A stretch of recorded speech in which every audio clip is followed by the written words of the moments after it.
مومنو، یہ لوگ تمہارے سامنے اللہ کی قسمیں کھاتے ہیں تاکہ تم کو خوش کر دیں، حالانکہ اگر یہ دل سے مومن ہوتے تو اللہ اور اس کے پیغمبر اس بات کے زیادہ حقدار ہیں کہ یہ انہیں خوش کریں۔ کیا ان لوگوں کو معلوم نہیں کہ جو شخص اللہ اور اس کے رسول سے مقابلہ کرتا ہے تو اس کے لیے جہنم کی آگ تیار ہے جس میں وہ ہمیشہ جلتا رہے گا؟ یہ بڑی رسوائی ہے۔ منافق ڈرتے رہتے ہیں کہ ان کے بارے میں کہیں کوئی ایسی صورت نہ اتر آئے کہ ان کے دل کی باتوں کو ان مسلمانوں پر ظاہر کر دے۔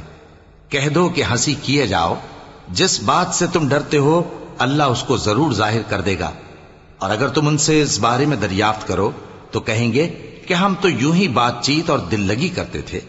کہو کیا تم اللہ اور اس کی آیتوں اور اس کے رسول سے دل لگی کرتے تھے؟ عذر مت پیش کرو، تم ایمان لانے کے بعد کافر ہو چکے ہو۔ اگر ہم تم میں سے ایک جماعت کو معاف کر دیں تو دوسری جماعت کو سزا بھی دیں گے، کیونکہ وہ گناہ کرتے رہے ہیں